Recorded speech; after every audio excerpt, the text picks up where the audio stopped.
Гостеприимная Абхазия – это шанс заявить о себе. В проект уже подано свыше 500 заявок, что говорит о том, что в нашей стране есть молодежь, на которую можно положиться, и которая может думать и мыслить креативно в ногу со временем. Чтобы привлечь внимание молодежи, команда Абхазии презентует этот проект среди подрастающего поколения в самом сердце госуниверситета. Туризм является локомотивом экономики Республики Абхазия, поэтому подобные инициативы и конкурсы, несмотря на то, что они, скажем так, находятся впервые в Абхазии, в таком формате они выступают впервые, но именно с этой точки у нас и начинается новое, более глобальное построение турсферы, которое бы соответствовало всем современным стандартам.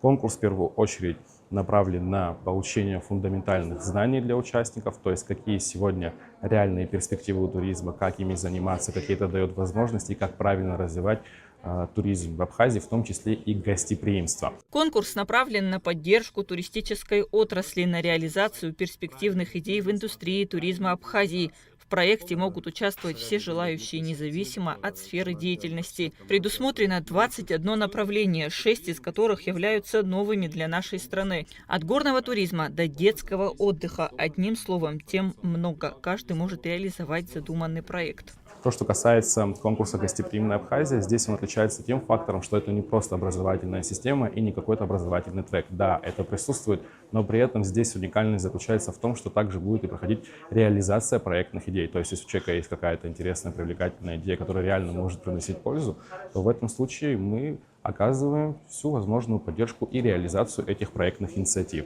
Приглашенным экспертом выступила заместитель директора Кавказского государственного природно-биосферного заповедника Ольга Пегова.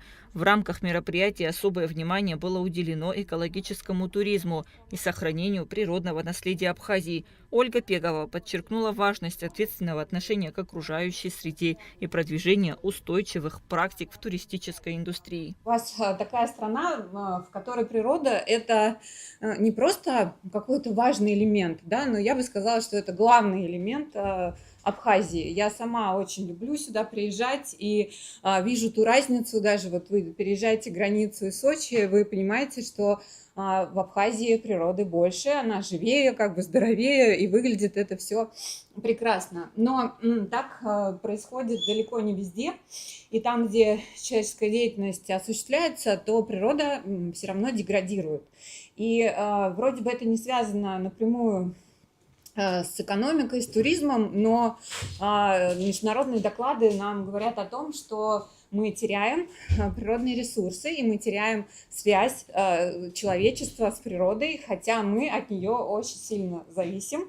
И все наше благополучие, и здоровье, и пищевые продукты, и в общем, рекреационные услуги, наш отдых, все это дает нам природа. Студенты проявили большой интерес к конкурсу, получили новые знания о критериях оценки проектов и возможностях получения финансовой поддержки. Организаторы выразили надежду, что конкурс станет эффективным инструментом для привлечения молодых кадров в туристическую отрасль и стимулирования экономического развития страны. Кундашова, Раму Камки, Абхазское телевидение.